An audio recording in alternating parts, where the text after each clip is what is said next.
a universal father fits in every place and is completely copacetic. I don't know. Yeah, me either. A universal father as opposed to a Right, exactly. not a universal. It is Bed Bug Awareness Week. Ew. Right. National Body Piercing Week. Oh, there's a subject. National Headache Awareness Week. Pet Appreciation Week. Pet Appreciation Week. And it's also Rip Current Awareness Week. Yay. Okay, we are transmitting. Let me get this turned off. All right. Hey, folks, welcome to the GeoSnippits Reboot Podcast Patron Pre-Show. We are actually on the air on time and looking good. We are getting the initial setup stuff going on right now. So welcome. Yeah, we got lots of good stuff. Lots of people in the chat room already. Holiday week. Yes, a holiday week? Yeah, I'm looking for a holiday week I can take off. I thought we had duct tape days. Duct tape gets its own days. Of course it is. It's the what binds the universe together. 19th through the 21st. Are you kidding me? Has a light side, has a dark side, and binds everything together. And I want to thank Captain Biggins for this link. Fish are friends, not food. That has a week. Yes, aka something out of Nemo.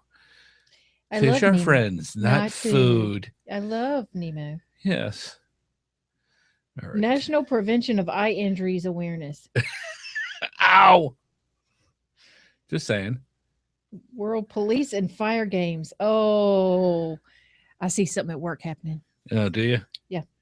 Do you Watermelon Seed Spitting Week. How fun would that be? No, what I want to know is how does a person approach your congressman and say we need a week for National Watermelon Seed Spitting? What I want to know is why is that a problem when there's so many other bigger issues out in the world that needs to be solved? Like National Donut Day. Like our National Deficit Day. We don't want to do that. We want to do happy things. Yeah. If we fix that, we could be happier. Happiness and joy. No, because we'd have to pay for it. That's the thing. Oh, God forbid. Let's not pay for anything. That's what I'm telling you. Okay. Daily observances. Ooh, okay. Do we have a day? What's today? The 11th. Yes, it is. Corn on the Cob Day. Is it? Yes. It's National Cotton Candy Day today. Nobody told me. I know. I just found out.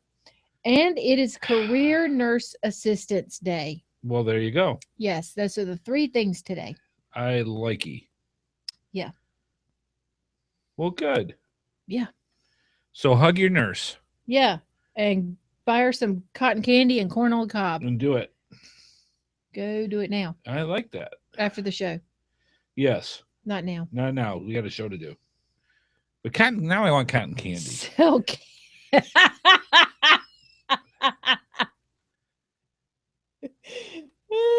What's that? Nothing. All right. Not going to tell me. Man, we got a lot of people in the contest for my goodness. This week's show. Yeah, I did a little quiz on Facebook because that's how I roll. Did you know? Yeah, and it wasn't yours either. Oh, wow. I did play yours, but I won't tell you what it told me. I am dead. You're talking about the Rorschach ink blot test? Yeah, I did take that one. And what did it say? I'm not going to tell you. Oh, come on. All right, you first. Mine was total normal. I have a happy adjusted. Yours was normal. Yes. You lied. Yeah, you did too. Not me. Yeah, we're both well adjusted. How weird is that? That's just wrong. I know. That just tells you how inaccurate a test is. Right? I know. I'm like, I looked at the answers and I was like, oh, I can see that. No, I do have to ask. I do have to ask how many people, if they did their Facebook test, because it's on the internet, it's got to be true. Oh, yeah, really. Would have taken a test and it says you are a psycho killer. Just jump off a bridge because your life. It would have jumped off a bridge. It would have jumped off a bridge. Yeah, I'm just saying. Why am I vibrating?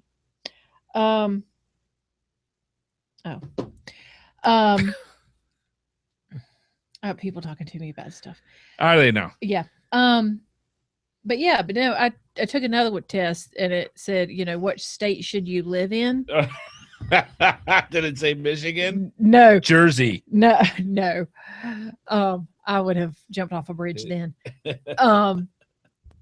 And I always think those things are hilarious, and it's like, because some of them say, "What is your accent? What geographic area are you from by your accent?" I'm like, well, I can tell you. Well, that's actually pretty accurate. I could tell you where I'm from. I know where I'm from. I don't need a test to tell me that. But yeah, I know where I'm from. Yeah. I don't know if you can see.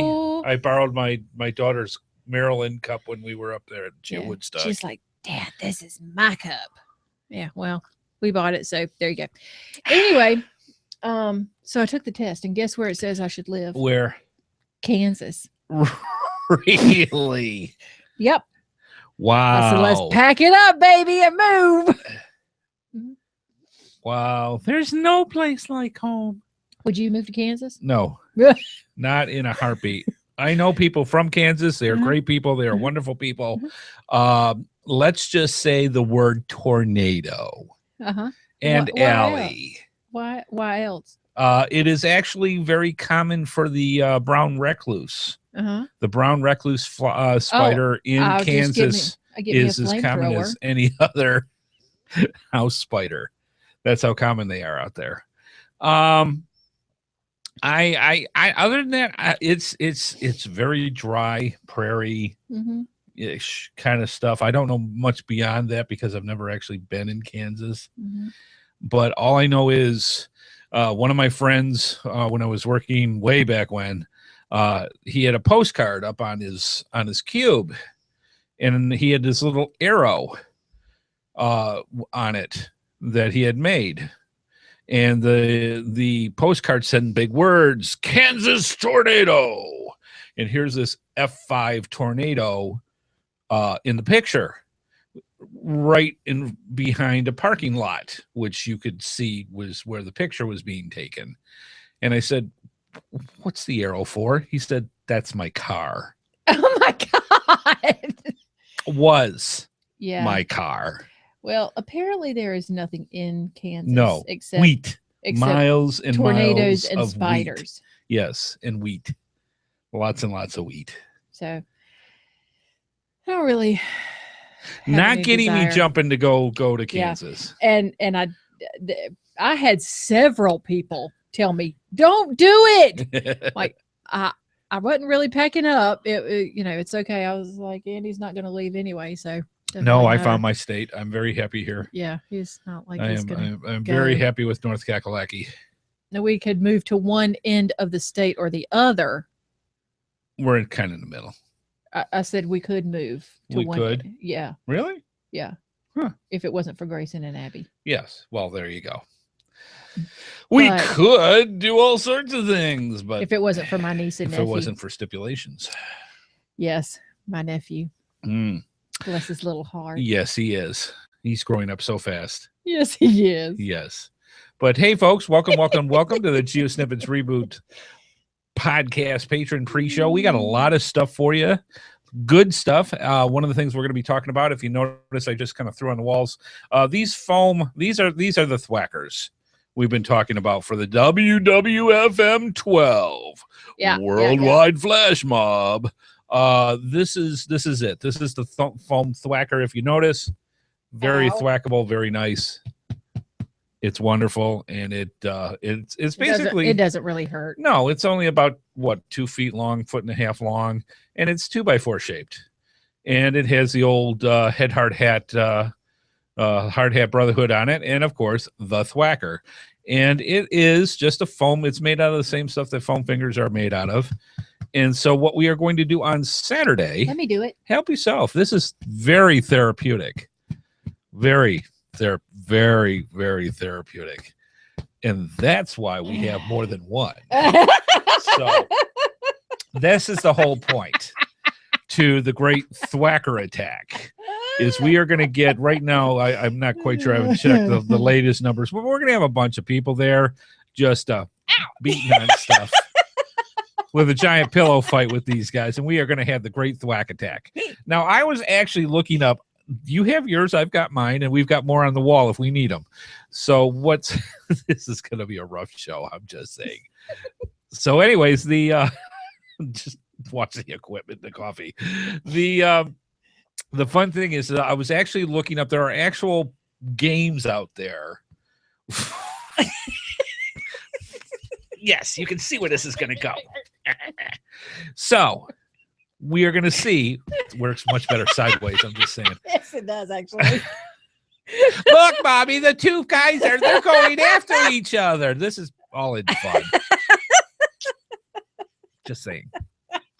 So Glad I have my safety goggles on. yes, me too. And they have all these really fun games that you can do. So I'm not quite sure how we're going to do this completely when we go to this thing. I don't know if we're just going to put a whole pile of thwackers in the center of the field and just let people at 2 sides or 4 sides just go at it and just grab Just let them do whatever they let them do whatever they want. Or we could have we can have contests. Huzzah! Huzzah! And we can go through and actually have people have contests. This is gonna be a long night. Have contests to see who's the better thwacker. So this is the fun we're gonna have on Saturday. This is great. We're gonna have a lot of fun, and I will put mine down. Okay. And then go there. I will put mine down. Thank you, and I'll use yours. No, stop! There it goes. We are gonna kill somebody. And this is what we do on the pre-show for the people that are new and going, what are these strange people doing on this pre-show? This is what we do. We just kind of go over stuff that's based on Itchy and Thwacky.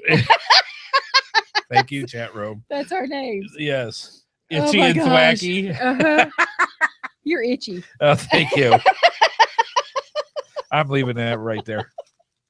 So we have tons and tons and tons of these guys, and these are funny. the official WWFM path tags, and we've got a bunch of them. And the other fun thing is anybody that comes to our actual event, if they come with something on them that's like warrior-like Viking or warrior or whatever, Mad Max, whatever works, or a superhero, you get a path tag. And while they last, I have to put that in because I only have so many of them. I got a lot, but that's, if we got tons of people show up, this is going to go quick. So yes, those will be prizes we're going to be giving out. And if you're curious to check out about it, just check out in geocaching.com, go to GC5 V as in Victor, B as in boy, 5W. And we'll have it'll show you all the information about things that we have for thwack attacks. So this is going to be fun. We're going to have a lot of fun with this, and the daughter's going to come out and help film this for us because all you're going to see with mine is thwack, thwack, thwack. Yeah, he's thwack. like, "Will you video it?" I'm like, I'm busy doing stuff as I'm running around because I'm gonna be a little busy." Mm-hmm. He said, Like I said, this is going to be very therapeutic for some. Man. Yes. So it's going to be a lot of fun. It's going to have a good time. So stop on by if you're anywhere near Garner, North Carolina. Come on by. Come on. Check it out. Yeah. And we will have a grand thwacked, time. You're going to get thwacked. That's the whole point. It's kind of the fun. Yes, it is. So yeah, good stuff. Lots of fun. But tons of things to do, and we just can we thwack the kid? Sure. Really? Yes, anything goes in the thwack attack. Oh. Now I have to put stipulations in. All right, you can thwack down with this. Yeah, no, I meant that. And go with that way. Yeah, that's what I meant. And I gotta hit her with anything hard because it's gonna be fun. bad. She's gonna get me back if I do. Oh, so, of course. So we're bringing several hundred of chased these me things. Around. So hopefully we can actually get rid 144. I picked them up today. Well, there's 2 boxes and there's 72 in each. Okay, 144. So I hope that's enough. I'm sure it'll be enough. And if we have more than that, because I can't add 72 plus 72. No, I just didn't know how many were in a box. Oh. So yes, you can only you can only hit with the orange parts, not anything else. I'm just saying. Yeah, no, I know. That's what I meant. So yeah, You're not it's gonna hurt her. no, Dude. it's gonna be fun. Yeah, it's supposed to be fun. Yes. So yeah, that's the Thwack Attack. It'll be a lot to do with there. Let's see what other goodies we got going on. Last Saturday I did some interesting stuff with Ingress, and I went to my first what we would call an event for geocaching in Ingress. There is basically what they call First Saturday. So the first Saturday of the month, all around the world, people gather to do these Ingress events, and they literally call it First Saturday. So this was my first Saturday where I actually went in to Cary and joined in with a bunch of the guys and gals out there and had a great time. Met up with about 40, 50 Ingress players, and we just blew stuff up. It was great. Had a good time. So that was a lot of fun. Learned a lot of things. And it's funny, you can tell the difference between a geocacher and an Ingress player. And the way you can tell is for a geocacher, they usually just have their GPS or their smartphone in their hand, and they're checking things out that way. Ingress players have the smartphone with the wire that goes from the smartphone into their pockets to where the battery is. Wow. So all of them had it. All of them had these wires hanging out of their pants playing Ingress. That's a little I'm just saying. awkward. So yeah, that was a lot of fun. They're very cool people, and they'll enjoy doing very much a lot of things like we do with geocaching, where you're out just having a good time with everybody else, enjoying an activity. So that was a lot of fun. Yeah. Yeah. How are things in the chat room? Oh, they're fine. They're giving me suggestions on thwacking. Yes, there is the right way to thwack, and there is the wrong way to thwack. No. No, I mean, like, are they plotting already? Yes. All right, that's fair enough. Mm-hmm. Yeah, that could be good. Mm-hmm. Wow. I can tell I'm in trouble. Yeah, pretty much. So, do you want to see what the little birdie let loose today? Let me rephrase that. The little bird that tells you stuff. I'm just saying.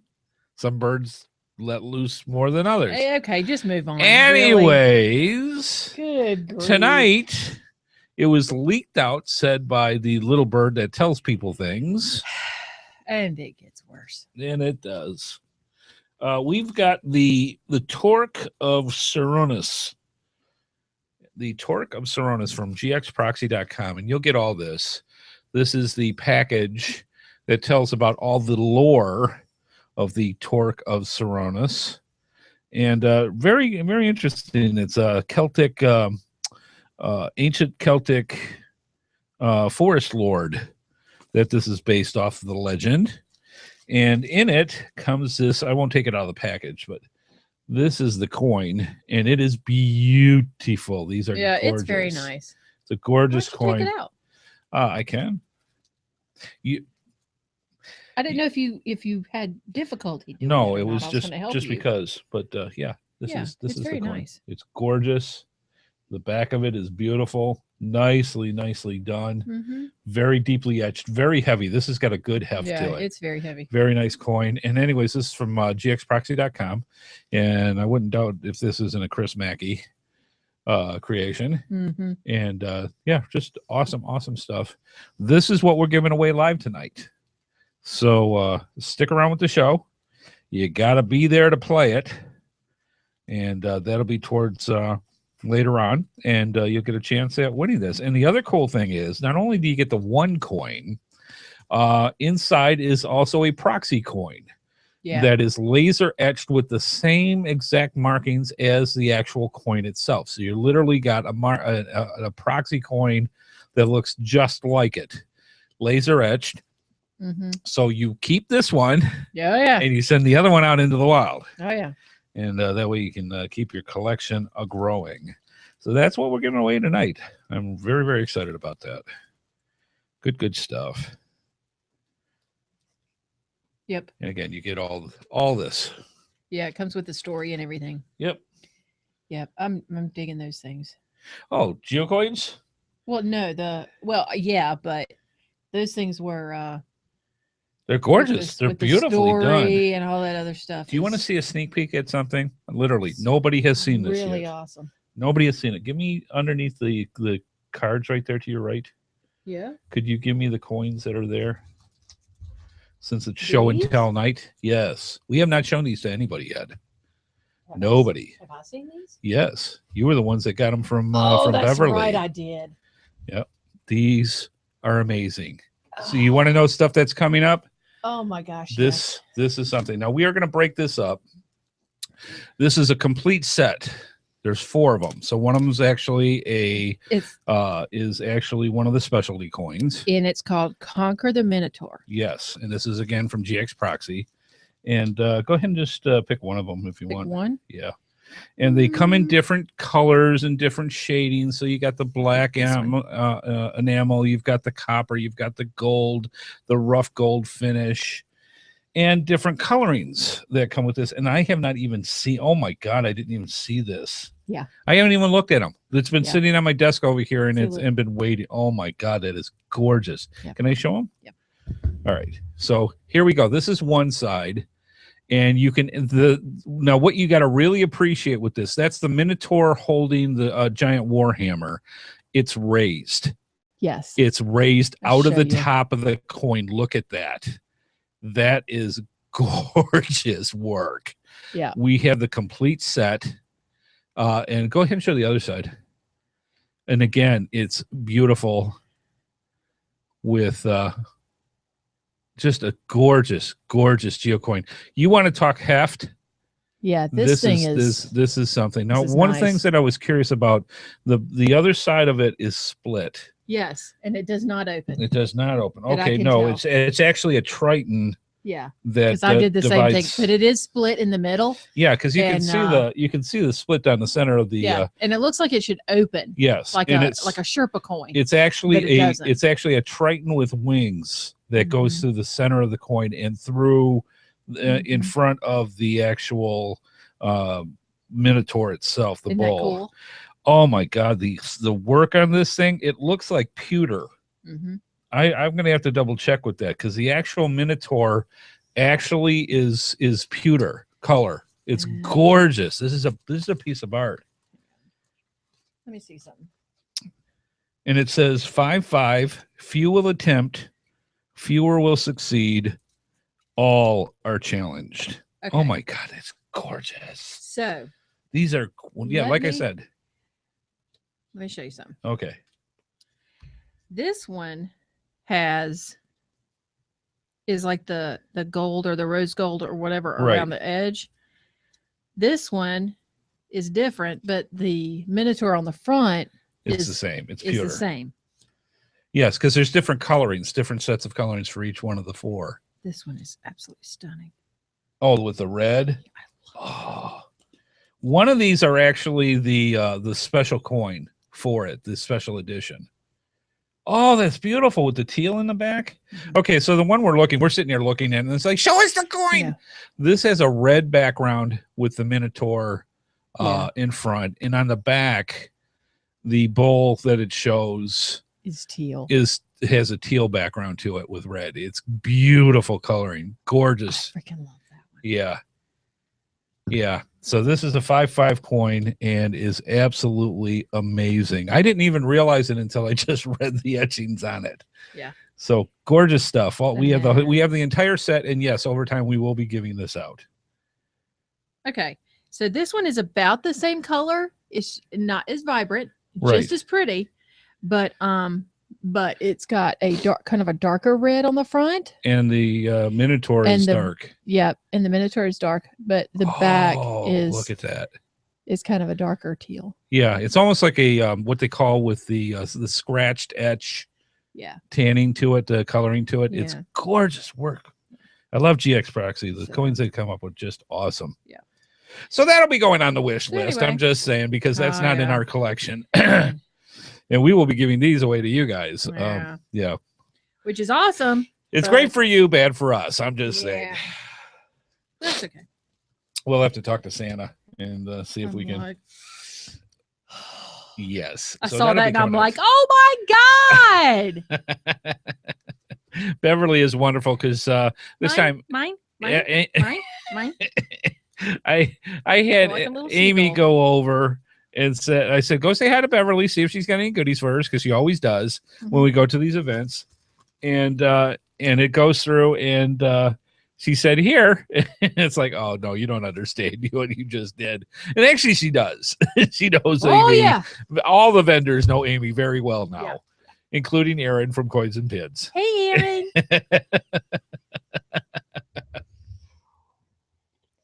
He told me I couldn't talk to Aaron anymore. I was like, oh, yes, I can. I ran out of cash is what it is. I'm just saying. She's like, I want that one, and I want every that time one. Aaron came over and he was like, one. great, how much is this going to cost me? Yes. And Aaron just grinned. I do have something to show you I did mention earlier in the week. What? It's here. What's here? It is here. It? It is here. It is here. Oh, yes. I saw you had it. And I didn't even come in here for that reason, because I didn't want to. This came in the mail. It is I didn't want to covet. It is slightly different. This is the original Thor's hammer. Yeah. And I want to see. Here we go. Go ahead. You can touch it. Oh my gosh. 7 ounces. And I keep putting this in, and people kind of like the way I put this. This is like geo sculpture rather than saying this is a geo coin. Yeah. It is gorgeous. That's actually painted. Yes. Oh. Yeah, it's enameled into the handle. I thought it's the ribbon. No. It's actually enameled in there. Yes, let's show the fine people what we have. Gosh. Now this has a slightly darker tone. It's gold, but it's the brushed gold, and it's gorgeous. And wife Amy's going to show it here, and it is beautiful. It is fantastic, and this is the prize we're giving away for the patron Thor's Hammer contest. And it is here. And I'm so happy that GeoSwag and oldcoins.com donated this to us so happily that they gave this over. And literally less than a week, they said it's on its way. This is what we're giving away in a month. It is gorgeous. I have actually, because I've got mine, and it's back up on the shelf. It's probably blurry. You can't see it. I'm actually going to have a special little case made, because this will not fit. This is how big this thing is. Yeah, it won't. This will not fit in my coin case. So what I want to do is get either a different shadow box. Okay, I want you to look at what Taz wrote. Okay, let's see. Yes, he actually wrote the name of Thor's hammer, which is the MJOIHNR or horn. I don't know how to. It's all Thunder God to me. I'm just saying, awesome stuff. It is here, so we can officially do the contest. We'll talk more about that in the show. Whoo! Half hour blow by, just like that. Oh, we're done. Yeah, we're done. You didn't move the clock. No, so I have not moved tell. the clock up yet. Sorry. She can't see the clock totally from there, so I got to raise it up a few No, inches. I can see the 10 all the way over the top down to the 3. Okay, so yeah. So I absolutely have no idea what time it is. But I can look at the computer and tell what time it is. But really, it's more fun to give him a hard time. Yes, and she does it so well. Yeah, it's kind of my job. Man, good stuff. I'm excited. We got so much good stuff, and this is just the tip of the iceberg. We got other things in the works for the show. I got invited to the show from my phone, as I do every week. And then I saw the topic, like I do every week, and I'm like, oh, so that's what we're talking about. Which is how I find out what we're talking about. Do with the show. And I know people think I'm making that up, and I really, no, honest to goodness, I am not. And I said, didn't we do this before? He said, no. And I said, are you sure? He said, yeah, we did this, but we didn't do this. Now, 15 minutes before the show starts is really not the time to be talking about whether or not we've done that topic before. Just go with it. Hey, Native Texans in the chat room. Welcome. How you doing, sweetheart? Good to hear from you. Yeah. It's awesome. It's amazing. We're getting 1 minute warnings. That's awesome. That's hilarious. I think they want us to start. That's hilarious. All right, let's get this party started. Amy, be quiet. Yes. So good stuff. Thank you for stopping by. You have to go so quick for the pre-show. I hope you enjoyed all the show and tell stuff that we have tonight to show you, and we got a great show. This is going to be a lot of fun. Time to I can't wait. Get in and see what it is. Start getting into things. I'm just saying. I'm unarmed. No, you got one right there. I'm just saying. So anyways, here we go. Sit back, relax, take a deep breath. And the GeoSnippits Reboot Podcast is going to be coming up right after I get this one little thing right here. There we go. All right, let's do this thing. This is going to be fun. Here we go. Oh, boy.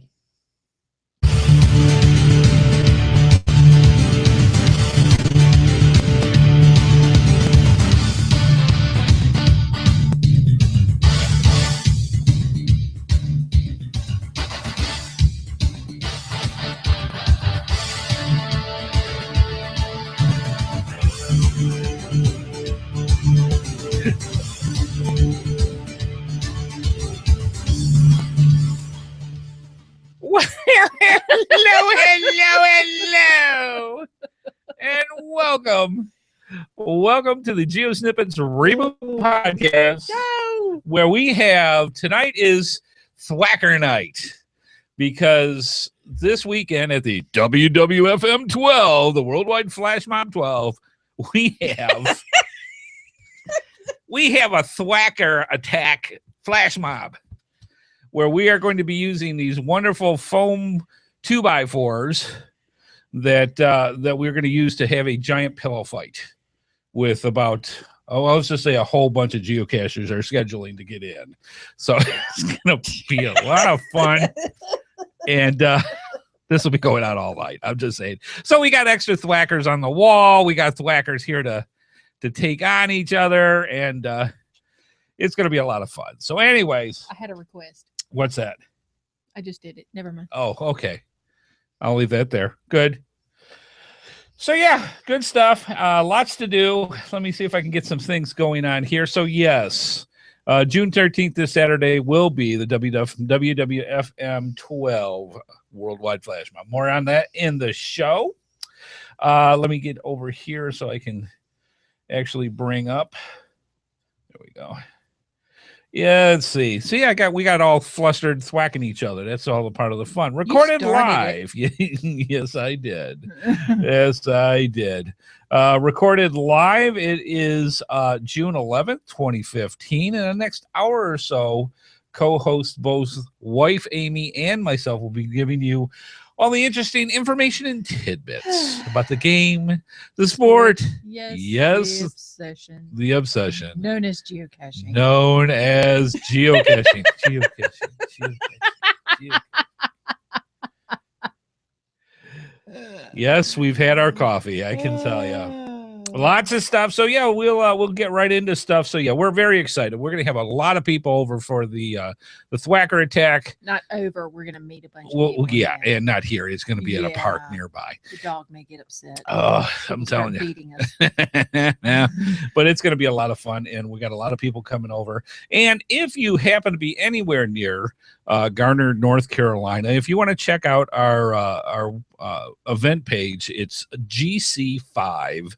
V as in Victor, B as in boy, 5W.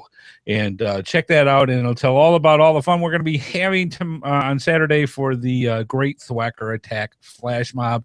Going to be a lot of fun, and people are trickling in. They're signing up. You know how geocachers are when it comes up to events. Everybody will show up at the last minute, and we'll go from there. But don't worry, we got plenty of thwackers. So we'll see what happens, and we'll be giving away for people who get dressed up either as a warrior or a superhero. They're going to also get a worldwide flash mob path tag while they last. So that'll be fun too. It's gonna be a lot of fun. So you say to yourself, "Hey, do teachers count? Teachers? T-shirts. Sure. Yeah, that's what a lot of people are going to be wearing. Okay. I don't expect somebody to be there in a full Flash outfit. I'm just saying. Okay. Well, I needed to clarify. Yeah, no. I was confused. If you've got T-shirts or anything that has a super, yes, if you have like a T-shirt with a superhero stuff, or you've got, no real swords, no real stuff. Me and Wolverine are going to be showing up. Yeah, that's what you wear. If you got something that represents a warrior or represents a superhero, you get a path tag while they last. Ooh, you and. Me and Wolverine. Wolverine. Yeah. Can I get a path tag if I wear Wolverine? If you're good, yeah. Okay. All right. So you say to yourself, wait a minute, these guys are kind of cool. We just had a really great, man. That pre-show went gone. Yeah, dude. That 30 was fast. 30 minutes and it was done. How do we find out more about the show? How do we find out more about the GeoSnippits Reboot Podcast? How do we find out how to get in contact with Amy and Andy so we can intermingle with them as well? And all you have to do is one, watch the live feed by joining us in our chat room, going to www.geosnippets.com on Thursdays at 8:30 p.m. Eastern Time. Pre-show starts at 8. We also have our social media links. If you go to geosnippets.com or geosnippetsreboot.com, you'll see in the upper right-hand corner all the different social medias that you want to get involved with us. There's a ton of them. Everything you can think of, we're in it. The two that you're going to really want to make sure that you get hooked into, though, get us in your Google Plus circles. Amy likes to do a lot of stuff on Facebook. For whatever reason. For whatever fun stuff Facebook's good for. And...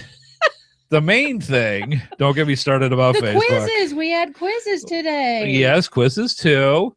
And also the main one is YouTube. Get subscribed to our YouTube channel. So every time we have a podcast or a vlog or anything that's YouTube related, it will go automatically into your subscribe area, and you can find us right there every time it goes out.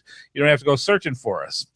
Finally, we have our voicemail line where you can call in your questions, your comments, or suggestions by calling 919-341-9519, or you don't even have to worry about that. You can use our speak pipe, which is on our geosnippets.com website on the right-hand side where it says send voicemail. Click onto that, and you get up to 3 minutes to say anything that you'd like through your smartphone, your tablet, your laptop, your computer with a microphone. And let us know, subjects that you want us to cover on the show, different things that we've talked about that you want to get your 2 cents worth in, milestones, all that stuff, anything that's GeoSnippets or GeoSnippets related or geocaching related. Let us know. We'd love to hear it. And the cool thing is it's free. If you use our send voicemail tab, it's absolutely free. And that is a cool thing that you're going to want to give that a try. Miss Amy. Yes. How are you? All right. Good. Glad to hear you. Question. Yes, ma'am. Is Elvis a superhero? Sure. I'm thinking in some ladies' minds. What if a dude's wearing it? Then I'll tell you what. If Elvis shows up in garb, I will personally give him a path tag. You're on. All right.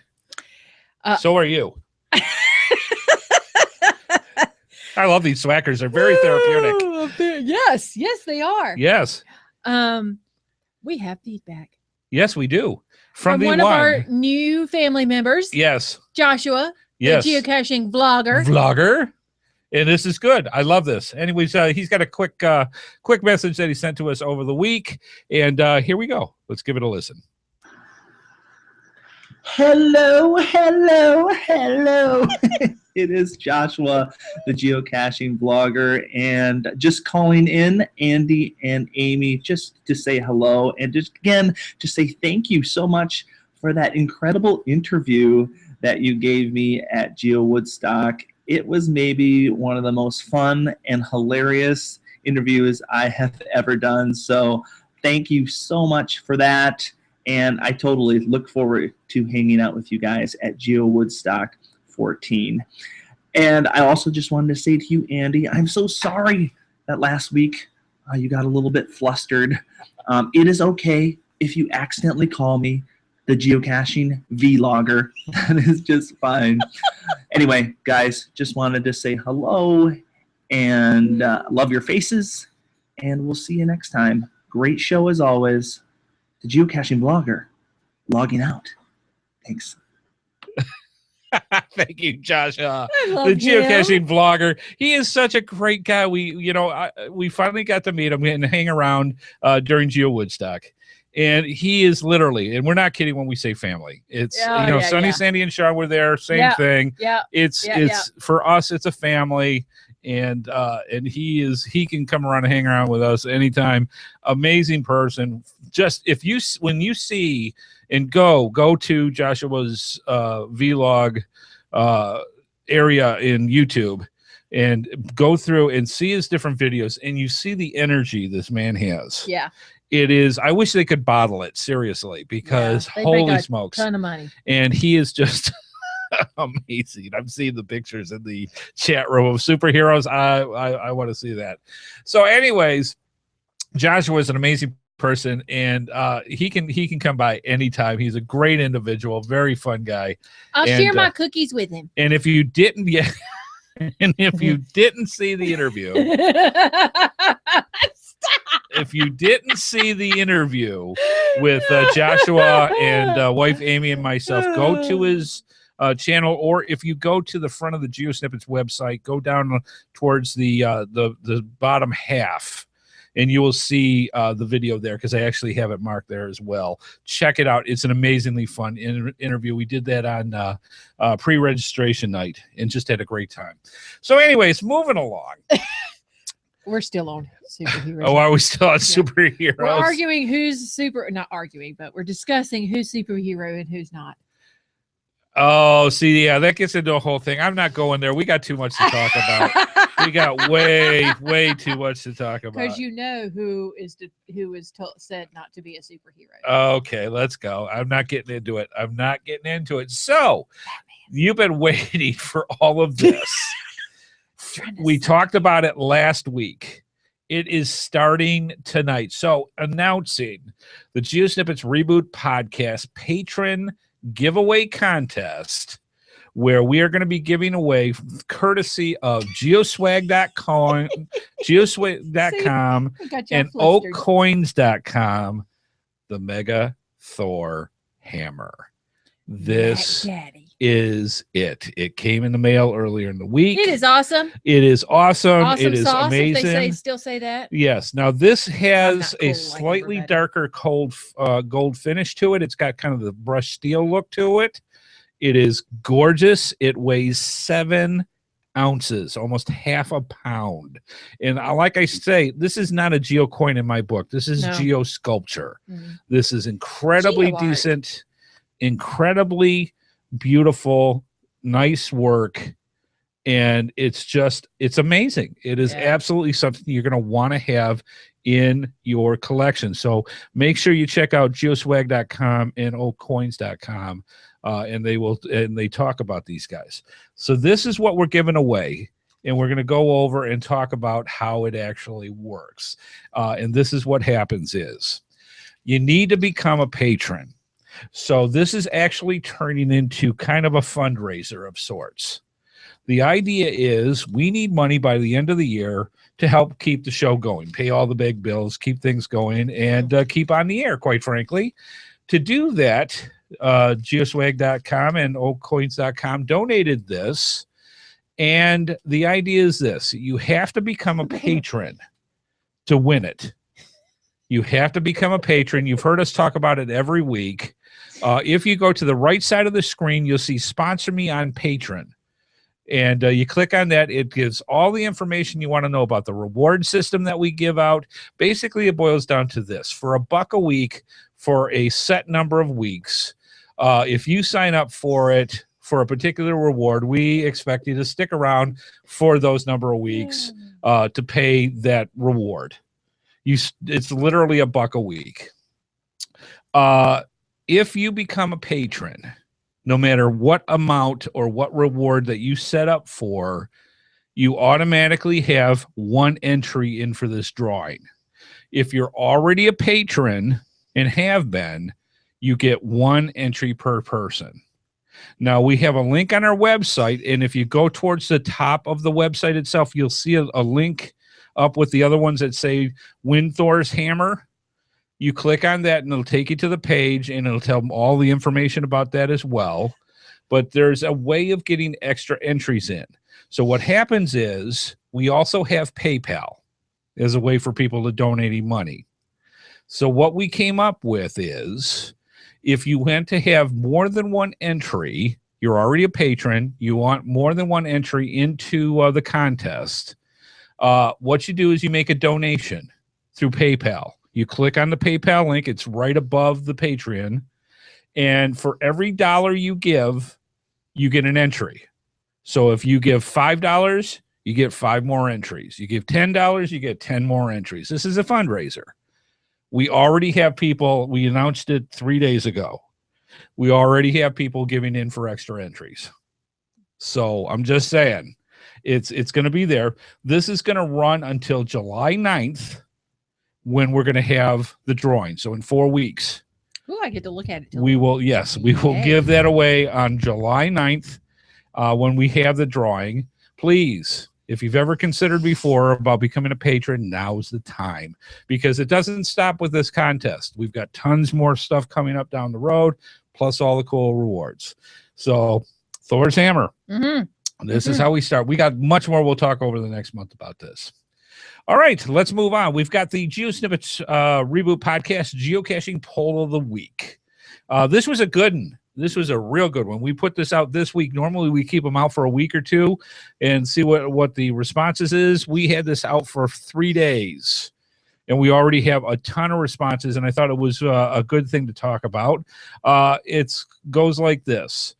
Do you use a free geocaching app or have a purchased geocaching app? In other words, one you paid for. So not necessarily just the geocaching app, but any geocaching app that was either free or paid for. Which one do you use the most? I was incredibly surprised. And again, the link will be in the show notes for GeoSnippits Reboot.com tonight for episode 116. Let's go over the results. Miss Amy, we'll start with the bottom, which I was, quite frankly, I was extremely surprised. So why don't you read the bottom percent first? All right. The at 4% was the free geocaching intro app. Right. The next one was at 18%. Uses another paid app. Right. So another paid app, a paid app besides yeah. the geocaching app. At 29%, now this is interesting. At 29% is the paid geocaching app. Right. And the top one, that's not even the top one. At 49% is another free app. Right. So quite basically, it boils down to the number by half the people that put in the votes, and we got a lot of votes on this one. Half of them use a free app that is not the geocaching app. And the rest of them is a 30% almost is the one that uses the paid geocaching app. And the other ones are sprinkled from there. So I was very surprised. What surprised me the most with this particular one was how few with this. Now, this went out on Google Plus. You said that they were using the free geocaching app.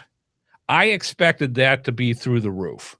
I expected that to actually be the most used. Well, I know a lot of people who use something other than geocaching apps. Right. So obviously, I mean, that's what the... Well, yeah, but even before that. So they're either using the paid geocaching app. Right. Or they're using another free app. Right. More than likely. Yeah, and that's exactly what it showed in our results here. I just found it interesting because I highly expected for most new geocachers that they would have the free app for geocaching.com. Yeah, and that may be. But they never marked it. They don't mark. They did.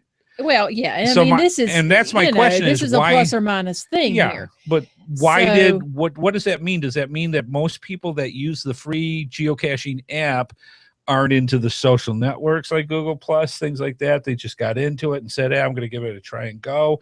And they're not that experienced into social networking?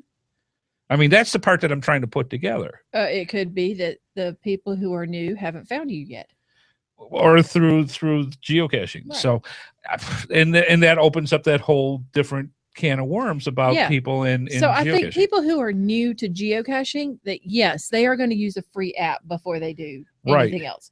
So they're either going to use the free geocaching app or they're going to use CGO or something like it, or something like it. which is exactly, talk about transition, what we're going to be going into tonight.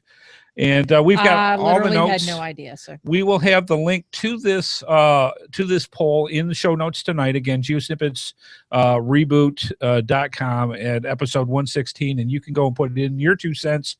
Add to the comments, and when we get into this discussion again sometime, we'll be able to go over that and discuss all that cool stuff. So yeah, good information. Thank you folks so much for participating with that. We got a lot of votes in, and that was just very interesting to see. I never not get surprised when it comes to different things and how geocachers act on these polls, and it's amazingly good information. Whew, lots of stuff.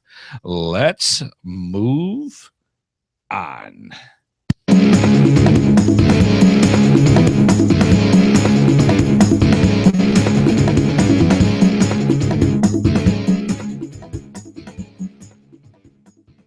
Tonight's episode is brought to you in part by cache-advance.com for all your geocaching needs.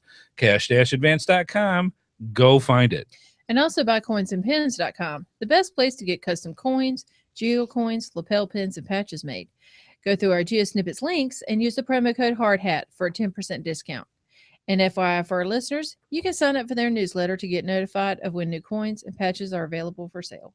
Absolutely. We're also very thankful to all of our sponsors, and if you want to see more of their products, be sure to go to our GeoSnippits websites and simply click on their logos. Not only do you get great deals, but it helps our program as well. Yeah, don't forget to check out our Sponsors Corner, which is up in the links on our geosnippets.com website, where you can find special deals and special spotlight products that they would like to have you find folks know about, where you can get extra deals on the pricing and actually ordering from that as well. Fantastic. Let's move on.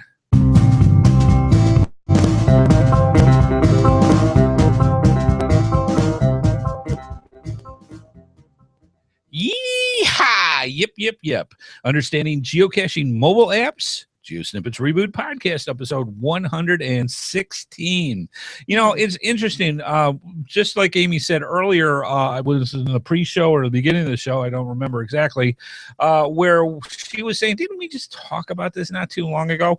What we talked about probably several months ago, was we took apart and literally went over as a tutorial how to use the intro app for geocaching.com.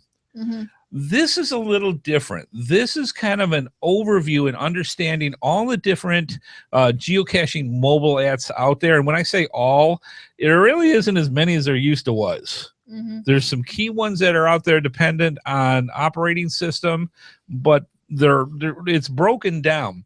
So instead of actually getting nitty gritty for each one, and we will go over some of the highlight ones, I thought it would be better for us to go over what geocachers are initially looking for when they look at these geocaching apps. In other words, what are some of the best highlights of things that you are looking for as a feature in the app itself? Mm-hmm. So you can consider, Miss Amy, like things when we're actually going out looking for geocaching, actually looking at geocaching.com, and what is some of the stuff that you look for automatically when you're going to look out for a geocache, that kind of stuff. That's what you want to kind of keep in mind for tonight, those type of things. And I'll ask. I'm sure you will. So let's just start off with a couple of stuff. It's pretty simple stuff. Ease of use. I mean, as simple as that sounds, one person's ease when it comes to software is another person's pain in the butt.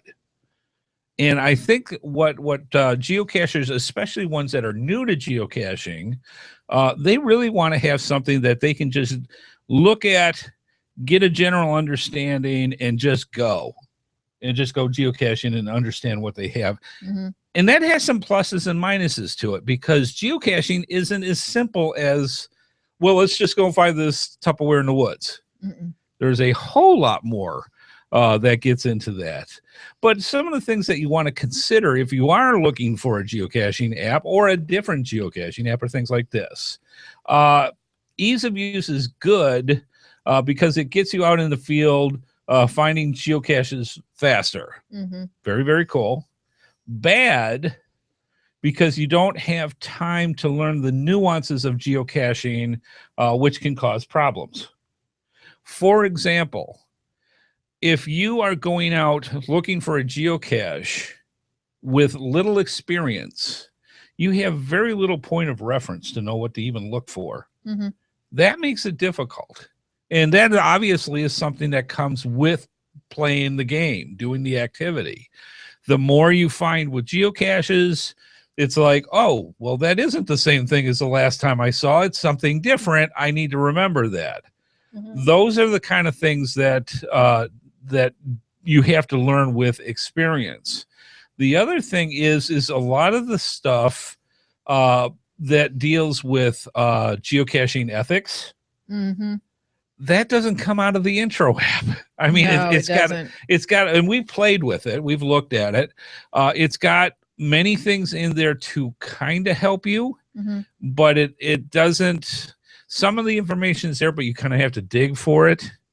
And a lot of people aren't going to do that because that's just nature's way with a lot of people. They're not going to dig into it. It's like me with instructions. Who needs them? As she rolls her eyes. So it's like vibrating again. I'm sorry. Oh, your phone, your watch. Okay. I'm just going to leave that there. So it's it's one of the things. Easy use is very, very important. And the problem is a lot of times with new geocachers, they really need, and I think this is starting to become the ultimate thing. They really need a mentor. They really need somebody to go through and show them the ropes of the rights and the wrongs and the experience right off the bat. But who's got time to really, and I hate to say it that way, but really, who's got time to take somebody out? And I mean, if they're going out anyway, that's fine. Right. But schedules being what they are now. Very true.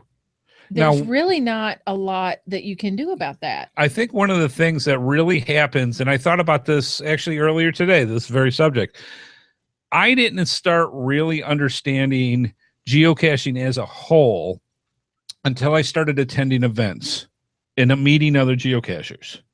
Because a lot of times, a lot of the new geocachers, they'll get the app, they'll go that way, and they'll just go out and do it. And they kind of do it as a solo act.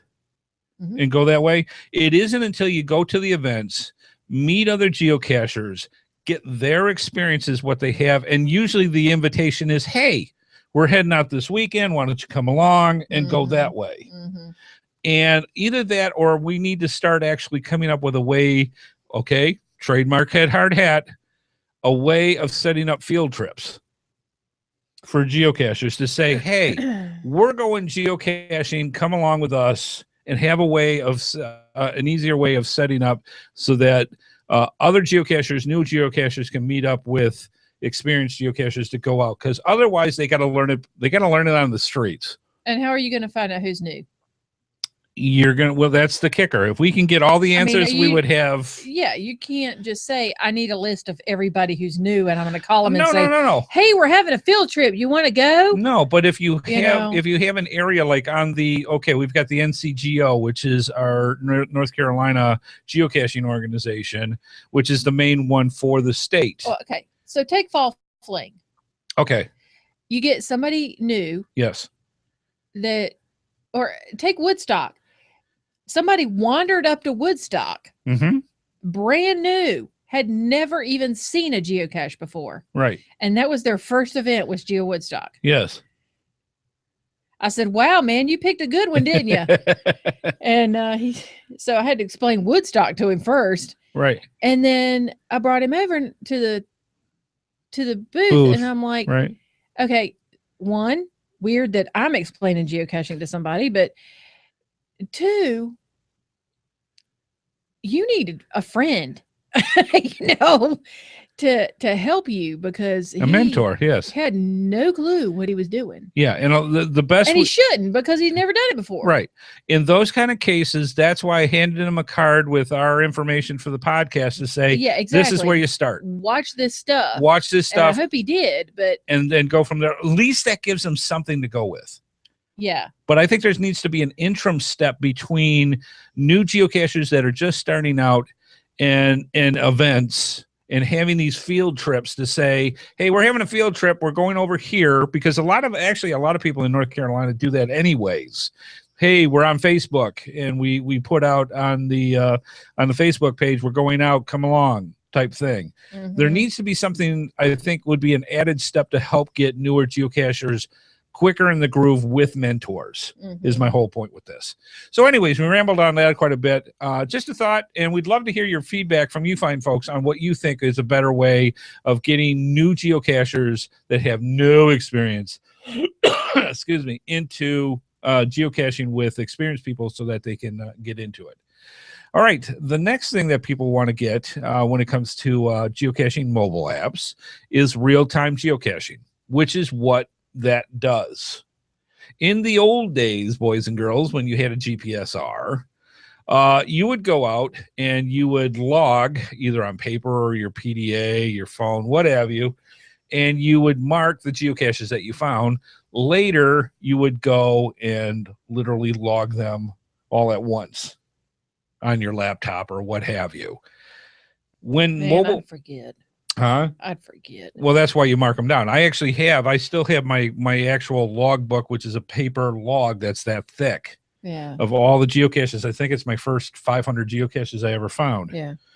And that's how we kept track of stuff. When smartphones came in, real-time geocaching came on, where it was like, boom, all I had to do is have a cell phone signal, and I could log into whatever website that we were going into, and instantly add access to uploading my logs, downloading the geocaches that we're trying to find and go. So no matter where you are, as long as you have cell phone signal, you can find any geocaches near you. That's pretty much standard with pretty much every smartphone mobile app that's out there. Another thing is the ability to see the big picture and quickly identify which geocaches you want to go after. Now, some of the ways that we do it, we actually have several different things. When we go out geocaching to an area we've never been before, we have several different devices that we use. Now, yeah, well, by we, he means he grabs all the electronics and puts them in the car. Yes. Except for the computer. Right, which a lot of people used to do and still do. They'll take the laptop with them with the GPSr and go, and their cell phones, and go that way. We have a mount on the front windshield for the iPad too. Yeah. So we use a couple of the applications, and we'll talk about those later on the show, that are iOS based. Yeah. And what the nice thing that we liked about those particular applications back then was that you could see a map and say, show me the next 30 geocaches that are around me. And on that map, you could go through and actually see where they were in retrospect of where you were. And then you could have either satellite view or street view or hybrid view, which is a little of both. And you could say, okay, I want to go for this one next, or I want to go for this one, then this one, then this one, then this one, then this one, and go that way. But the beauty of it was to have the ability to not just have a list of all the geocaches that are around you, but to actually see them in their locations nearby. Yeah. So that you can place them. So that sits in our car on the mount. And we go, this is the one we want to go to. And then we'll use like the smartphone to navigate to, which is how that works. So live maps are huge for seeing the street, satellite, and hybrid modes. The other thing people need for this is the ability or the readability of key geocache information. So if you're looking for a particular type of geocache, and you want to pinpoint which one you want to go for, it's very good to have a good search engine that you can go by type of geocache, the difficulty level of geocaching, the number of favorite points, and so many other things that interest you for what you're looking for. Having the readability to be able to look very quickly, even from a list of geocaches, and say, no. Okay, this one's good. And to be able to do that. And the other thing that I love, and I don't even have it in my show notes, it just jumped in my head while we were talking here, was the ability to read the logs. Now, the reason why you want to check out the logs before you go looking for a geocache, if you see that a particular geocache has 4 or 5 DNFs in a row, and you see that the experience level of the people looked for this were, you know, of a higher caliber than somebody that just found 10. If somebody says, I didn't find it, has 10 finds or 50 finds or whatever, I'm going to start looking. You're going to go looking anyways, because there's a good chance there. If they've got 7,000 and a bunch of them were together that had a high number and they couldn't find it, I'm going to quit. Probably chances are you might want to go looking for something else and make sure that a note's put in saying, hey, by the way, this may need maintenance and you might want to check it out. Yeah. So just saying. Now, there are the ones that I'm going to see if I can find it anyways. And I'll say, okay, I'll wait right here. Exactly. While you waste your time, we'll go with that. And I'll be texting somebody doing something else productive. Absolutely. I'm on the social. Yeah, so when I come back going, I didn't find it. I was like, good, I got some other stuff done. So let's go. On to the next. So that's the whole point.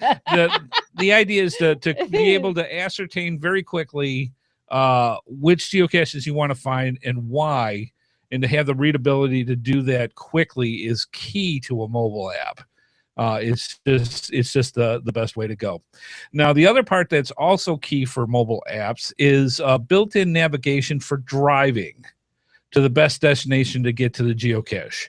So, for example, like we had just talked here, we would use the iPad to identify which geocache we want to go to next based on location.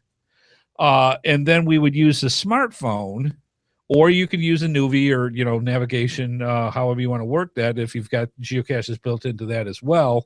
But the idea is you want to use something that uses road maps the best, turn-by-turn direction, and is able to take you the best route to get to where where that geocache is. Now, again, the combination of this and then having, say, for example, a satellite view with the iPad next to it is great, because once you get to where the parking area is, and sometimes finding the parking area is not easy. If there is one, because I remember one we went to that didn't have one. Exactly. It was the side of the road. Yeah, so you have to figure out, okay, where's the best place to look? So you look over at the satellite map next to it and go, oh, there's a parking area right over here. Let's go. Yeah. Which actually opened up to an entire park that we went geocaching around, if I remember one of those. Yeah, it was an earth cache. Yeah. So, I mean, that's one of the cool things that you can do with this.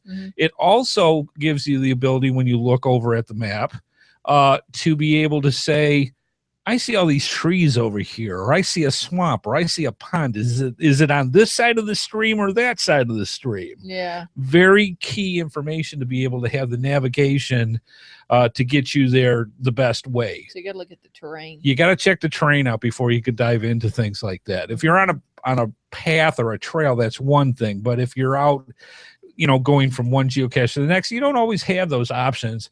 And to be able to have that eye in the sky, save you a lot of grief. Really, really good. So the built-in navigation gets you to where your parking spot is the best. Hopefully. Hopefully. Doesn't always work, but more often than not, that's a great way to go. So you get the car to the geocache parking area. Now you got to get from the car to the geocache. That's the tricky part. That does get tricky, because a lot of people have different ways that they want to do that. Some people are like me and want to bushwhack to everything. Trail? What trail? We will make our trail. Get my machete. Yeah. Yeah. So it's one of those things where you literally have to go through, and some people live by the compass when they use that. I couldn't read a compass if it hit me. The arrow points in a general direction. And I'm like, whatever. Means nothing. When it goes with a different range of this much, it makes it difficult to figure out what you're looking for. A lot of people, you like using On the mobile apps, it switches over to like a Google map kind of thing, where you've got a dot where you're at and a pin where it is and a line going from dot to pin. I want that. This is A. This is B. You are A. Walk to B. Yes. And that also, I can do that. That also gives you a lot of information in satellite mode, where it's like, is that a stream right there? Or, oh, this is where the path goes that I don't have to go through the bushwhack. I can walk around to get over where that is. So I have you. Again, that's why I don't geocache by myself. I always thought it was a safety thing. I will break something. Or get attacked by barking spiders. I will hurt myself getting away from spiders. I will burn a forest down. Okay. If people don't know what I'm talking about, I put on a Facebook today a picture of this person with these it was an army enormous military person flamethrower thing and this huge ball of fire. And it said, "This is the only way to get rid of a spider." Yes. I'm like, yeah. Seems reasonable to me. This is why I go first. So yeah, that's why you have to go. Yeah. first. So finding your way to the geocache, the apps are getting a whole lot better now, where you're able to zoom in a lot closer and on the terrain and to see in satellite mode exactly what you're looking for, which is a great thing to have. And that is, I would say, another common thing that's all the different apps are getting into now. Finally, I'm not the only one that does that. No, I'm sure you're not. There's No, you're talking in about the chat room. Okay, yeah, it's okay. Spiders should be bushwhackers. Yes, my fellow bushwhackers. Bushwhack in, take the trail out. I'm just saying. Finally, the other thing with that, as far as mobile apps are concerned, people love the ease of documenting their geocache finds and trackables. That's the other beauty of real time. You can sit there. I remember there are many times back in the early years where you would sometimes take a day or two, or if you were on vacation, a week or two before you logged in your geocaching finds. That sounds unheard of now. But back then, that was the only way. You went on your trip. The next time you could do it is when you were able to get over to your computer, and that may not be for a week or so when you're out on vacation. So logs did not get done, and a lot of times people forgot about them, that kind of thing. Now it's all real time. Push a button, click, yes, I found it, and put your TFTC. Just saying. So the other thing that you really want out of a mobile app is the ease of documenting your geocaching finds and trackables. And they're getting better with that. So, the thing that I love is they're getting, for some of the apps, it's getting more easy to put multiple trackables in instead of one at a time, which will drive anybody after you go to a big event like Geo Woodstock absolutely insane. So, what's that? Do I want to know? Bushwhackers Anonymous. Youth whack them, we'll tack them. Anyways, yeah, good stuff. The other thing we want to talk about, what are some of the niceties that can be found in geocaching apps? And, it's so easy. It's not like the old days where you had to use zip files and download and transfer and go through all that. Now it's as easy as pushing a button. Things like downloading your pocket queries easily through an assortment of ways. Through a lot of these apps, you can download straight through the API itself. All it says is you log in as who you are on geocaching.com or whatever site that it hooks into. You click download pocket query. It tells you the list of all the pocket queries that you already have pre-set up, and you push the button and it loads and you're there. I mean, it's that simple. Download through a third-party storage area like Dropbox. Great place to hold your zip files. And then especially when you're going on a trip and you just hook into it and download the zip file and away you go. So it logs into it right away. You got that look on your face. What you're so much into your conversation over there. Don't even start. No, they were talking about not finding caches, not logging them, and then forgetting they did it. And one person had the FTF on the cache and then forgot to log in and went back and tried to find it again. Oh no! So yeah, it's Yeah, a whole thing. It happens. I did that one time on the LPC, so whatever. I've done this before. Yeah. Yes. And you were with me. Yes. Anyway, Yeah, sorry. you were brand new at that. Yeah. All right. Store Pocket Query zip files onto your phone and then access to the app. So again, it's kind of like an offline list. So you're able to save your zip files, and whenever you're in a particular area, lose the signal, you could still have access to that by keeping the zip files on your phone. Excellent way of doing that. Manage individual databases for specialized searches. That's how intricate a lot of these new mobile apps are getting. They're almost getting into the just the GSAC kind of thinking, where you've got multiple search queries, different specialty things that you want to go find, a particular trail that you're looking for, particular geocaches. You can save them as individual databases on some of these mobile apps and just use that whenever you need it. I mean, it's very, very convenient, and it's a lot easier now than it was, which makes it a lot more fun. A when it lot goes. of things are. A lot of things are. The other thing is, again, the ability to create offline lists if a signal is lost. That I'll tell you what, that probably saved a lot of people at Geo Woodstock. We warned you. We said, hey, the phone signal, the cell signal is going to be very bad. Yeah. No Wi-Fi. It was sketchy. And having those offline lists made finding those geocaches a whole lot better now, didn't it? I'm just saying. Saving logs and field notes for geocaches. There are times where you just don't have that online signal. You can save a field note about that geocache. Now, the difference between a log and a field note is that logs are the ones you see when you look at a geocache, and you see the logs on there. Field notes are made just for you for that geocache. So if you have a puzzle cache, nobody else can see it. Nobody else can see it. So if you've got a puzzle cache and you've got information in there, things like that, you can save those on these apps. And I'll tell you what, that is a time saver when it comes to puzzle caches. Logging your finds in real time, like we said, awesome stuff. Filtering what you want or not want to show up in your search list. So you can say, I want a particular type of geocache, this difficulty level, and this type of attribute, go.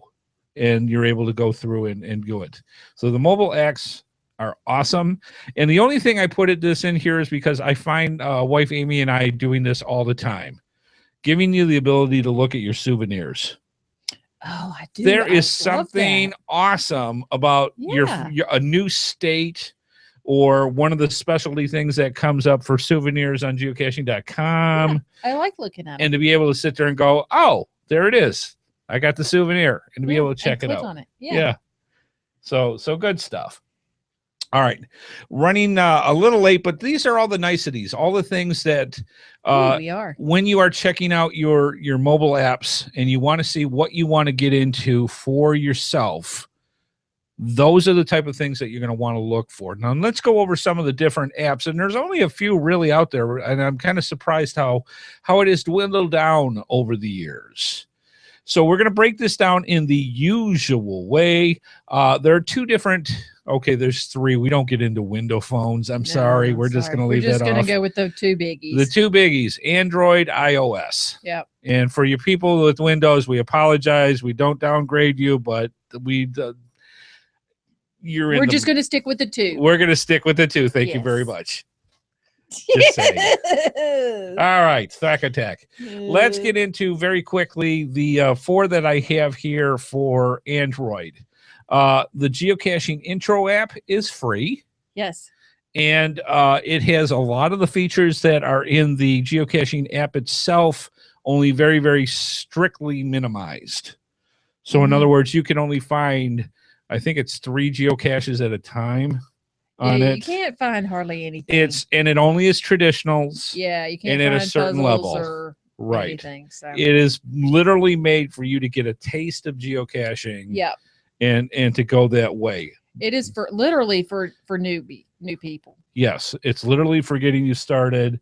And there's a lot of information on there, and we'll have the links to each of these to go by. We're not going to go into great detail because, quite frankly, there's just so much, and we're running out of time. So we will just hit the highlights. We have run out of time.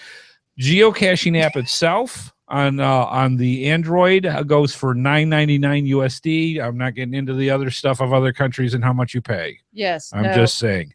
Yes. You pay your $10 in the United States and go from there. I use the geocaching app the most, to be honest with you. I have a combination of that one and the next one we're going to talk about, which is CGO, C::GEO. And again, we'll have links to this as well. CGO is free. Has a lot of add-ons to it.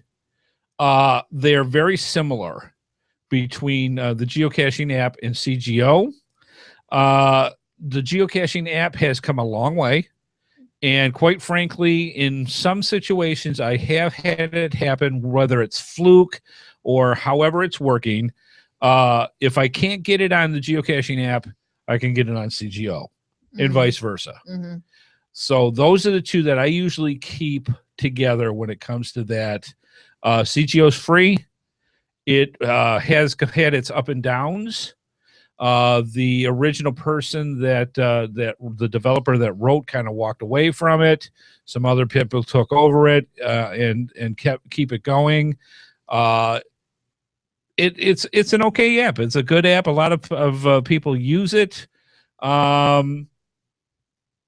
It does not use the API, which means it does a lot of scraping, if I remember correctly, from the website. And so you're not going to get all the information you want all the time. Now, a lot of people use this. Yes, a lot of people use CGO. Of veteran cachers use this. Yes. So, it could have come a long way since. Yes. And it's something that you want to look at and test out and see if it comes to your liking. It's like anything else. You're going to find some stuff you're going to like, some stuff you're not. Which one do you want to find out? That's up to you. Now, there is one on here that I have been very impressed ever since I heard about it. It is called GC Droid. You can get the free version. You can pay the extra $5 to get the pro version. And that's US dollars, though, right? In US dollars. Right. And CG Droid has a lot of gizmos and behind the scenes stuff that is not in geocaching.com's app.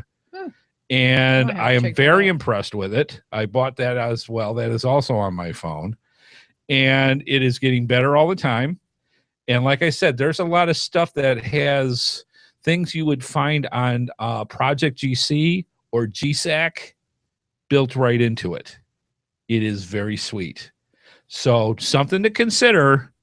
If you've got Android, check out GC Droid, and again, links are in the show notes. I might be spending $5. I'm telling you, it's a very nicely developed app, and it's getting better. All right, iOS. Let's move on because we got a lot of people that are into here. Of course, you've got the geocaching intro app, which is free. It does have some subtleties that are different than the Android. We won't go into tonight; they're minute, but you will see some differences if you look at them side by side. The geocaching app itself is $9.99, so you can get that off of the App Store. The biggie, the one that I really like, this is when I was talking before about when we go out on the iPad. This is what we use, GeoSphere. That is something we're going to try to get the developer of GeoSphere on because it's well due. There is a free version, but it's well worth the $7.99 to get the full version of it. Tons of features. The map feature is awesome. There's a lot of other behind the scenes stuff, a lot of other things that you can do with it. Check out GeoSphere if you've got iOS, especially for iPad. This is something that you really want to check out. It is amazingly good geocaching app. Something to check out. There is another one out there that I haven't used as much. It had its time, but something that you may want to check out if you don't want to spend out the big bucks for it is GeoBucket. If you go, you can get the free version or pay $3.99 to remove the ads. Has a lot of features as well. Something that you want to check out. And again, all the links for all the different apps that we have on here. And there's some that we haven't touched tonight, Cache Sense and some of the other ones. Check them out is the best thing to do. See if you like them and then make your decision on which one you want to use. All right. Good stuff. Yes. All right, let's move on.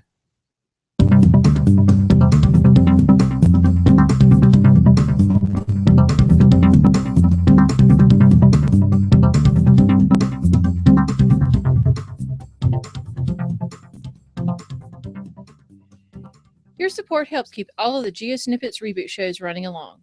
Please consider making a PayPal donation through the link on our website to support our efforts in your ongoing entertainment. From all of us at GeoSnippets, we thank you. Absolutely. And I'm not going to go too much because we talked quite a bit with Thor's Hammer about the Patreon campaign. Basically, we need money. We got no other way of saying it. The big bills are coming at the end of the year, and we're trying to do everything we can so that we can get as much money to pay for the bills.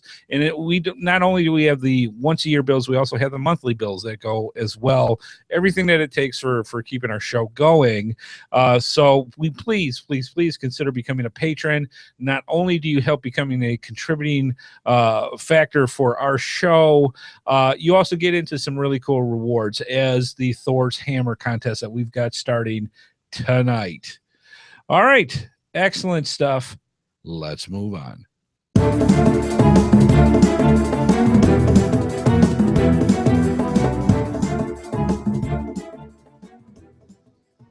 All right, it is time for the Geocaching Cash Dash. Let me explain what that is. We have some of the best companies in the geocaching world, and quite frankly, they want you to know about their products that they provide to geocachers.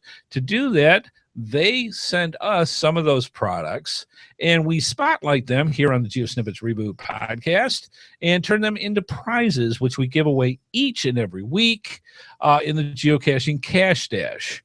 So it's a definite win-win for both sides. You get great prizes. We get to be able to send those off to you and to get information out to the companies as well.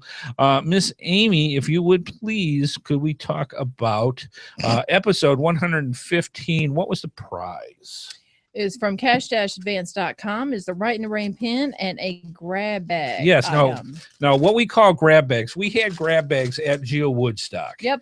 And we got a bunch of them left. We gave out a ton of prizes, but we've got a bunch left. So I thought it would be cool to be able to take some of the prizes that we spotlight.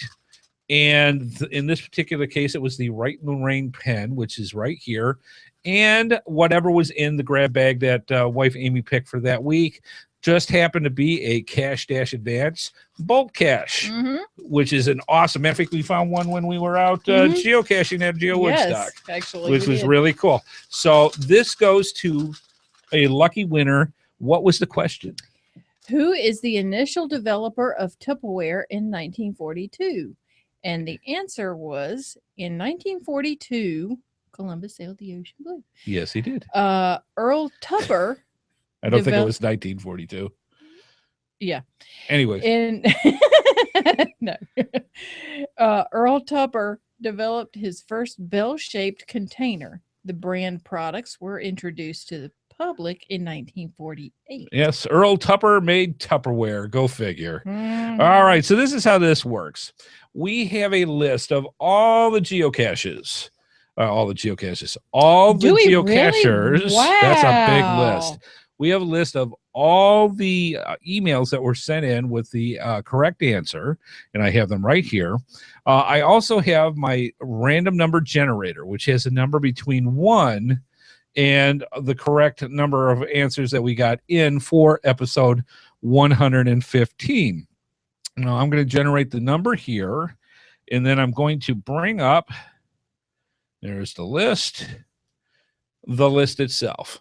Now, wife Amy is going to flip her magic geocoin. Trying to buy an app. She is going to buy GC Droid. There you go. Anyway, she's going to flip the coin, and she's going to tell us either heads or tails. If it's heads and the random number is, say, 4, it's not 4. We'll count down 1, 2, 3, 4 from the top if it's heads. If it's tails, we'll count up 1, 2, 3, 4 from the bottom, and that'll be our winner. Kind of adds that little extra bit of randomness to it. Are we going heads down or tails up? Heads. Okay. Thank you. You're welcome. All right, this is easy because the number was much higher, actually very close to the total number that we have in here. And the winner is, let's see. Dun, dun, dun, dun. All right. Yay! Okay. Familiar person. Jeremy X. Jeremy X, you are the winner of, which is Photo Pro. Yes, I know. Congratulations, Jeremy. You are the winner of the Right to in the Rain pen and the Cash Advance Bolt Cash for episode 115. Congratulations for that, Jeremy. Yeah, Jeremy's actually one of our frequent winners. He wins quite a bit. Mm-hmm. That is awesome. And you say, yeah, Jeremy wins all the time. How come I don't? You got to play to win. Yeah. So you got to be in it What he to said. win it. So be in it, and that gives you the best odds of winning the prizes. All right. Speaking of which, you're saying, hey, wait a minute. How do I get into this? I want to win prizes. Well, it's very simple. All you have to do is you have to send in your correct answer. Now, for episode 116 this week, you have to have your answers in by 12 noon Eastern time, Wednesday, June 17th. That's next Wednesday. Have your answer in by next Wednesday. Email it to gsreboot@gmail.com. That's gsreboot@gmail.com. Subject line Q1, episode 116 for this week's episode. All answers will be put in a drawing, just like you saw.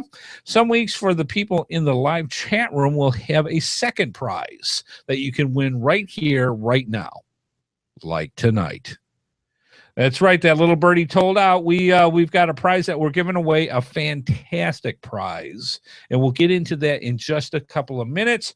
We've got to do the question for episode 116 for tonight. Yes. Miss Amy, what is the prize for tonight? The prize is from GX Proxy.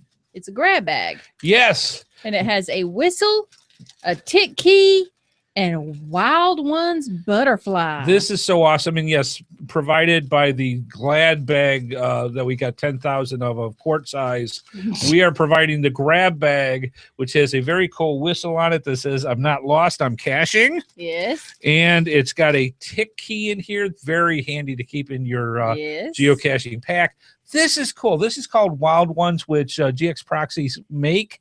They laser cut these out of acrylic, and you can't see two. There you go. You can see the yellow. Uh-huh. This is a trackable. Oh. This guy actually goes around just like a geocoin, and it glows in the dark.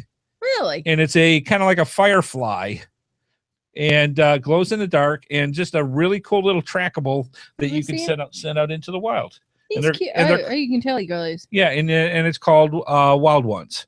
And you can He's check these out at cute. gxproxy.com.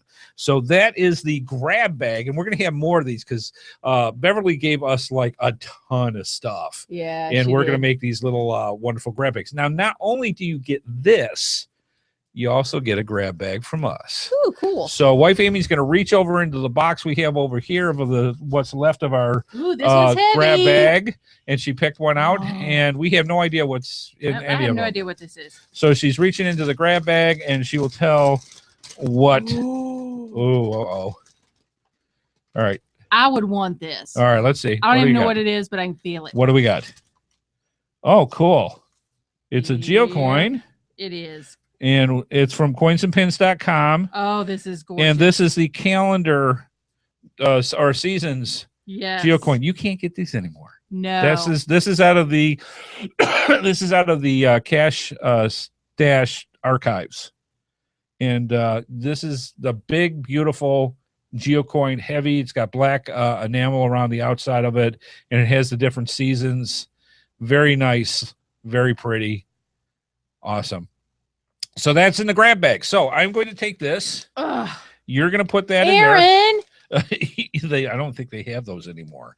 A lot of the coins that we find way in the back part of the cash stash, hidden behind the old wooden floor planks and stuff, we have stuff that goes back 5-6 years, and some of the stuff they don't make anymore, and they're worth some money. I'm not kidding. Yeah, So that's anyways, awesome. So that goes in the bag. The GX Proxy goes in a bag, and this is what we are winning for this week. Miss Amy, what is the question?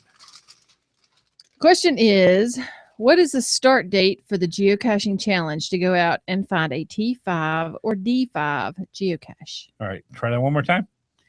I read it right the first time. Okay. What is the start date I love thwackers. for the geocaching challenge to go out and find a T5 or a D5 geocache? Awesome. Send in your answers to us, gsreboot@gmail.com. Question 1, episode 116, and we will see who wins next week. Here we go. This is awesome. Prize 2, right here, right now. We are going to do one of my favorites. We are going to do live right on the show from GX Proxy. And we showed this in the pre-show. We'll just quickly show you here. I won't even take it out of the package. You get 2 geocoins is how this works. Mm-hmm. And you get all of this. This is the package. It's called Torque of Coronis, or Coronis, I should say. It is a fantastically beautiful geocoin. It is gorgeous. Yep. It is very well etched. I would have to assume this is a Chris Mackey. And just beautiful, beautiful work. Nicely done. Not only do you get that, you also get the proxy coin, which has laser etching that matches exactly to the original geocoin. So you keep this in your collection. You send this out into the wild. And you get both coins right now. We're going to give this away to some lucky winner. Let's do this thing. All right. We have our world famous email race. Okay, we've had a request. Okay. No L's in the answer, please. Is Eric back? All right. All right. We will try our best with no L's. He's got a problem with his keyboard. Welcome back, Eric. Awesome stuff. All right. So no L's. No L's. There are no L's. There are no L's. There are no L's. So Excellent. you're good. You're good. So what you want to do right now is you want to get your email set up. And you want to get your emails sent to. Now, don't send them out because we have a special way of sending the flag to, and we'll use this. We have a way. I'm not going to hit you with it yet. What you're going to do is you're going to send your email to gsreboot@gmail.com. gsreboot@gmail.com. gsreboot@gmail.com. In the subject line, you're going to put Q2 for question 2 and episode 116. Q2, that's very important. Q2 is important. It's important. It's very important because it distinguishes that between all the other stuff that's in the mailbox for that. So Q2, episode 116. Now, there's something that you need to put in the body of the email. This is our flag. Wife Amy's going to tell you what it is. When she tells you, you're going to, and I'm going to let you hold the flag. When she tells you, you're going to type it in and immediately send it. So in the body, you have to put what she's just about to tell you in the body, hit send, and that's our flag. Go, Miss Amy. GeoSnippits Reboot Podcast Universe. Go. GeoSnippits Reboot Podcast Universe. Go. All right. So you gave it to me. Yes, I did. I gave you the flag and I knew what the repercussions would be. So why don't we wrap up the show? Okay. I will get the email ready. And we will have it so that we can, I'll clear this out like so. There. All right. And I will get out of here. And we will have all the other ones that are set up. There we go. All right. I want to make sure this is set. Let's wrap this puppy up. Here we go.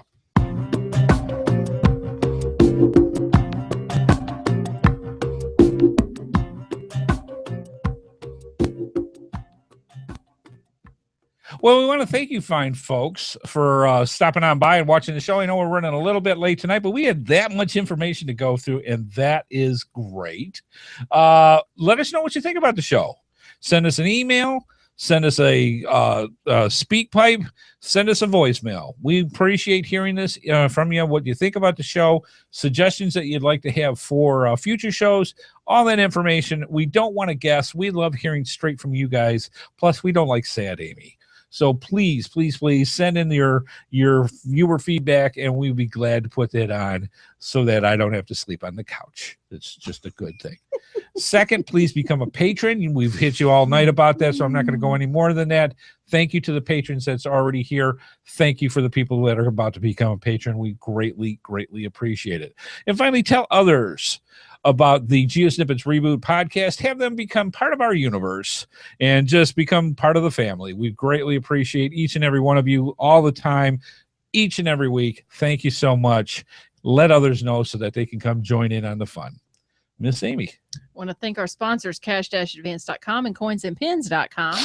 Want to thank Andy HeadHardHat Smith, and want to thank everyone watching in the chat room. Absolutely. All right. I think it's about time to go through this, Miss Amy. Let's see what we've got. I'm going to scroll back up here. Rewind here just for a second. Yep. Okay. All right. Let's do this. I want to see how many. Holy cow. All right. There's a lot. Mm-hmm. We already start getting ones for next week's episode. That's already good. Give me a number. High, medium, or low? Low. Okay. So give me a number between 1 and 10. 8. 8. All right. All right. And the winner is, as it comes up, I think this is actually somebody new. Let me make sure this is in GeoSnippits Podcast Universe. William Breezy. B-R-E-S-S, or I'm sorry, B-R-E-S-E-E. William, congratulations. You won that fantastic coin from gxproxy.com. Do me a favor, William. Send in to gsreboot@gmail.com that you just sent to here. Send us your address, and we will get this out to you as soon as possible. I'll mark this right here. Again, spell it right. William, B-R-E-S-E-E. Yeah. Okay. All right. Congratulations, William, for winning that fantastic coin from GX Proxy. And it's as simple as that. You can't win it if you don't play it. And congratulations to the winner. And thank you to everybody else for stopping on by. Guess who that is? Who is that? Cam Biggins. Are you kidding me? Awesome. Hey, Captain Biggins. I actually got to meet Captain Biggins yes, at I know. I did Geo too. Woodstock. That was awesome. Yeah. Congratulations, Captain. You got that fantastic coin. You are going to love this. Yes, he is. Good stuff. All right. Well, that's how it goes. We absolutely loved having you out here. And we want to thank definitely the one, the only, the amazingly beautiful wife, Amy, for everything that she does with the show and keeping up with you fine folks in the chat room. Thank you, darling, for everything you do. Wow.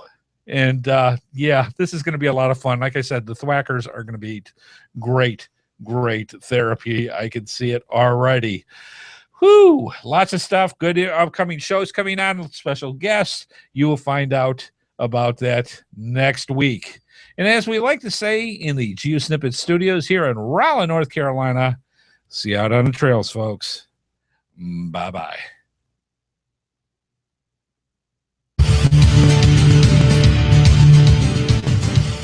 Please be sure to join us each and every Thursday at 8:30 p.m. Eastern Time for another episode of the GeoSnippits Reboot Podcast right here at GeoSnippits with website at www.geosnippits.com.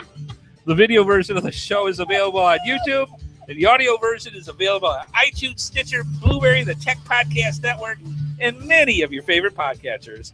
We love hearing from our viewers and listeners, so please leave your feedback by emailing us at gsreboot@gmail.com. Visit us through our social media sites or contact us via our voicemail line at 919-341-9519 or our website set voicemail tab. GeoSnippits Reboot is a HeadHardHat production and is produced by Amy and Andy Smith. This show is copyright 2015 by Andrew T. Smith. All rights reserved.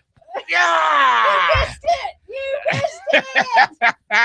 Have a great one, folks. We got a thwack attack coming next week. This on Saturday. Don't forget the WWFM 12. She's got both. Ah! Have a great one. Be safe out there. See you next week. Bye-bye, folks.